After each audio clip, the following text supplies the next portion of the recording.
Tak tohle krásné a znamenité štěňátko se jmenuje Dášeňka a spisovatel Karel Čapek o něm napsal, nakreslil a nafotografoval celou knížku. Chtěl ukázat malým i velkým, že každý živý tvor si zaslouží naší pozornosti, že se k němu máme pěkně chovat, že ho nemáme tahat za uši a vůbec ho nijak nemáme trápit. Když se my, lidé, budeme chovat lépe k pejskům, říká Karel Čapek, budeme se chovat lépe i jeden k druhému. Mnoho vody uteklo a zejména mnoho loužiček bylo vyceděno. Dášeňka už není bezmocný uzlíček s třesoucím se ocáskem, nýbrž náramně samostatný, chlupatý a všetečný, zubatý a neposedný, žravý a ničivý tvor. Vyvinul se z ní obratlovec, neboť se vrtí jako na obrtlíku, z čelátky šelem šelmovských, podčeleť neposedů, rod šmejdilů, rodina tatrmanů, odrůda tajtrlíků černouchých. Ve vesmíru je plno věcí, které je nutno vyzkoušet co do jejich kousatelnosti a případně sežratelnosti. Je tu plno tajemných míst, na kterých lze provádět zajímavé pokusy. Jsou předměty, které slouží zábavě, například schody. Z nich se lze úspěšně střemhlav skutálet. To je vám psina, myslí si Dášeňka, padajíc po hubě se schodu. Jsou předměty nebezpečné a nevypočitatelné, jako třeba dveře, které ducnou do hlavy nebo skřípnou ocásek, když se toho nejmíň nadáte. V takovém případě Dášeňka zakvílí, jako by jí na nože bral a ještě chvíli štká v konejšivé lidské náruči. Pak dostane pro útěchu slupnout něco dobrého a jde si zase spadnout ze schodu. Přes některé špatné zkušenosti je Dášeňka přesvědčena, že se jí nemůže nic stát a že se nad její psí hlavou nevznáší žádné nebezpečí. Všichni, kdo žijí v domě, jsou nuceni dílem létat nad zemí, dílem klást nohy opatrně jako na tenkém ledu. To byste nevěřili, jak je takového štěněte všude plno.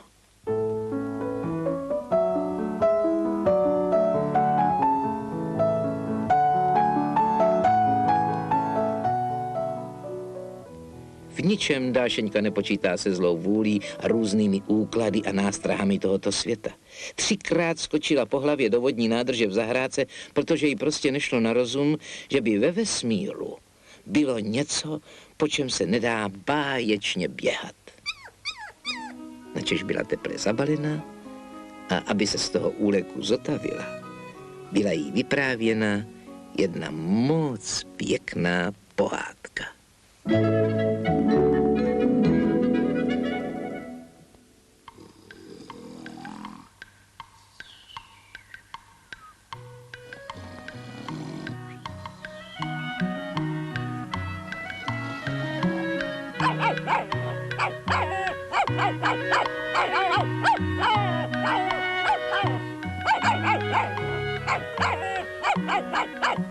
Pokud vůz mého dědečka, toho mlynáře, vozil po vesnici chleba a zpátky do mlýna pěkné zrní, znal voříška kdekdo.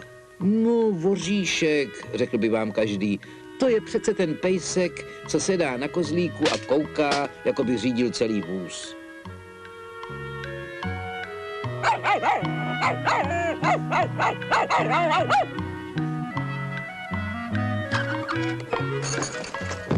Jednou se dědeček vracel domů a stavil se na skok v hospodě. Když jsme se tak sešli, kamarádi z mokré čtvrti, když jsme se tak sešli pospolu, dáme sobě záležet a budeme veselí. Dáme sobě zahrát, kamarádi z mokré čtvrti, dáme sobě zahrát nahoru. Dáme sobě zahrát, kamarádi z mokré čtvrti, dáme sobě zahrát nahoru. Voříšek chvíli čekal, pak mu ale byla dlouhá chvíle a tak se pustil domů sám. Byla už noc a vyšel měsíc úplněk. A tu bylo tak krásně, že Voříškovi úžasem tlouklo srdce. Byl před ním stříbrný palouk, a na něm tančily psí rusalky.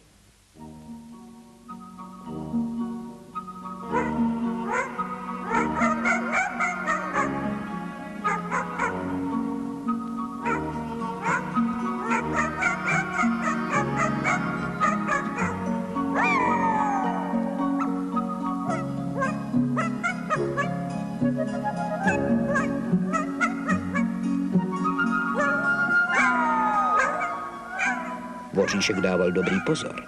Začne-li se některá z nich drbat, nebo si zakusovat plechu, pak to není rusalka, ale bílý pes. Ale žádná se nepodrbala. To už je tedy svaté, že to byly rusalky.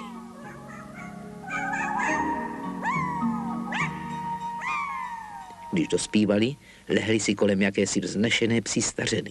Byla to asi nějaká mocná víla nebo kouzelnice. Povídej nám. Tedy vám povím, že před dávnými lety měli psi na zemi království a veliký psí zámek. Ale lidé záviděli psům jejich království a čarovali tak dlouho, až se psí království i se zámkem propadlo hluboko do země.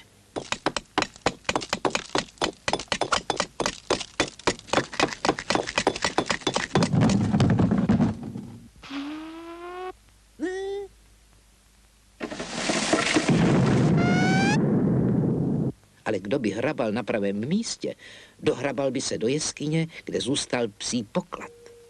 Jaký psí poklad? Ptali se rusalky dychtivě. Inu, je to takový sál přenáramné krásy. Sloupy jsou z nejkrásnějších kostí, ale ne okousaných, kde pak je na nich tolik masa, jako na husím stehínku. Pak je tam uzený trůn a k němu vedou stupně z nejčistšího špeku. A na těch stupních je koberec ze samých střívek od jidrnic a na těch střívkách je prejtu na prst tlustě.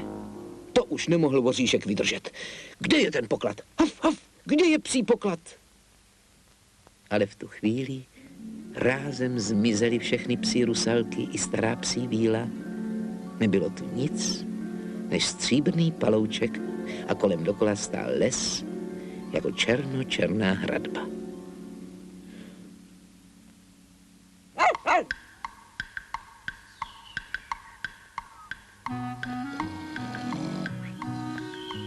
Tu si voříšek vzpomněl, že doma ho čeká aspoň chleba ve vodě nadrobený. I rozběhl se domů, co mu nohy stačily.